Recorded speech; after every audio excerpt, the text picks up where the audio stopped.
Bonjour à tous et bienvenue une nouvelle fois sur les Bécauses, les becs qui osent, les becs qui causent, les bicauses, pourquoi, comment, et qui mettent toujours un peu en avant ces personnes extraordinaires, c'est-à-dire qui changent de l'ordinarité, comme on dit, de la normale, des gens qui résistent dans cette crise, qui ont des choses à dire, qui ont leur cœur à exprimer.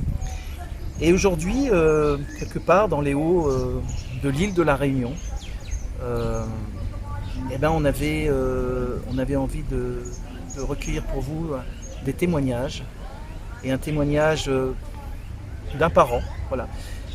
Et ce qui est terrible, c'est que ce parent, on ne doit pas savoir qui c'est, parce que nous vivons actuellement des pressions tellement énormes, que ce soit des soignants, des enseignants, les parents d'élèves, les citoyens, dans leur fonction de travail ou simplement de parents d'élèves, sont menacés.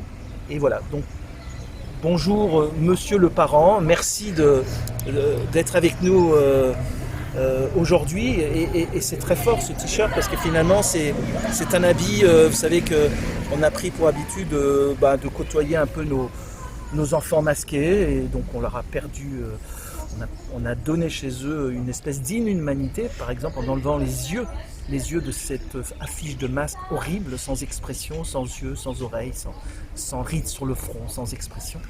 Et voilà, donc il va falloir s'habituer avec des personnes qui ont le cœur gros comme sur la main sur le cœur et pour vous apporter des témoignages. Bon, bonjour monsieur, merci. Donc, Bonjour docteur de Chazol.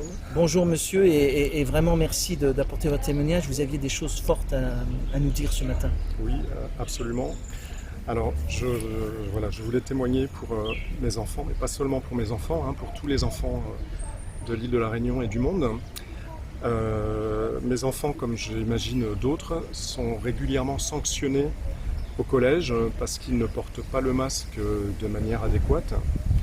Donc j'ai à plusieurs reprises réagi et répondu aux enseignants qui les sanctionnent en leur demandant un peu de souplesse, un peu de clémence, à savoir,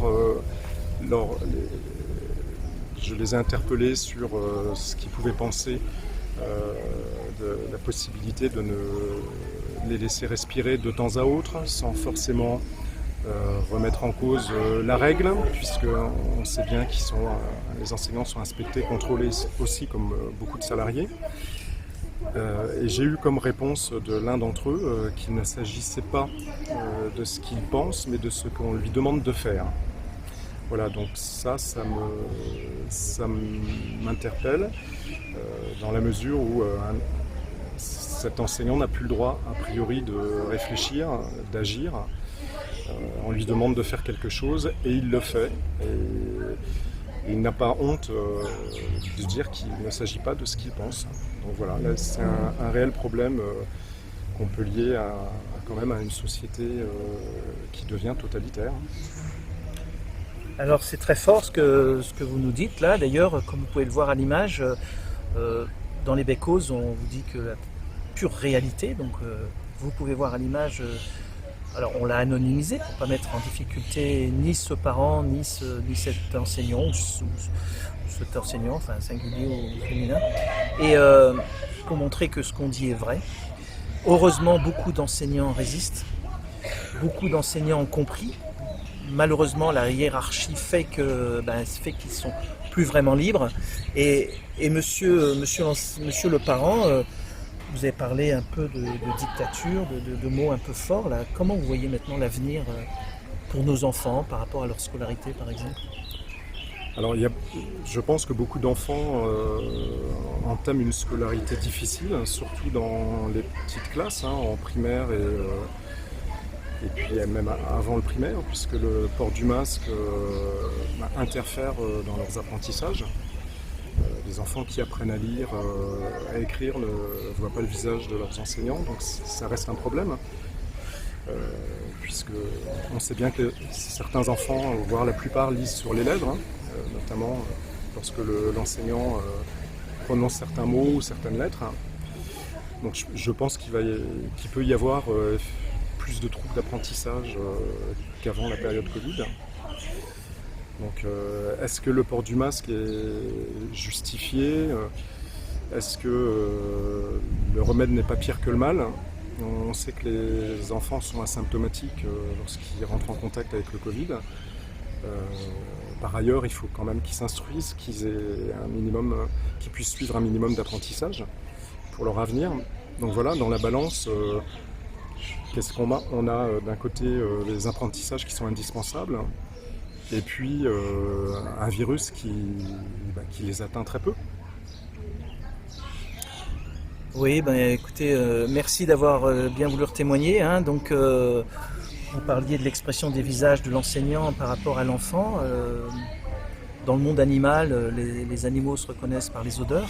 Pas sûr qu'ils aient des expansions du visage. Alors peut-être que finalement, il va falloir entre personnes humaines se reconnaître par les odeurs, de loin, parce qu'il paraît que ça peut être contagieux. C'est terrible. Sur les plateaux de télévision, d'ailleurs, on arrive à peu près à voir ce que peuvent penser des journalistes, parce qu'ils ont été autorisés à présenter leurs émissions sans masque, mais leurs invités, souvent, notamment quand ils sont dans la doxa médicale, universitaire, ces gens mettent leur masque presque au-dessus des yeux, donc plus moyen de savoir ce qu'ils se pensent. Est-ce qu'ils doutent de ce qu'ils disent? Est-ce qu'ils sont obligés de ce qu'ils disent? Est-ce qu'ils ont la colère? Est-ce qu'ils ricanent en disant « Ah, je vous l'avais dit, voyez bien, vous êtes vraiment des moutons ». Donc voilà, de ce qu'on essaye de faire dans ces becos, ces becs qui osent, qui causent, bicose, pourquoi, comment, c'est justement ces témoignages, parfois de personnes masquées, parce qu'ils sont sous la terreur de la menace, parfois de personnes non masquées, puisque de toute façon on les aurait démasqués de par leur nom, de par leur fonction. Voilà, c'est un monde un peu terrifiant qu'on voulait vous faire partager, et puis que voilà, les becos sont là aussi pour témoigner ces instants de vie avec toujours ces personnes extraordinaires. Alors merci de votre écoute, et puis écoutez, à une prochaine becos, et à bientôt. Au revoir. Au revoir. Merci.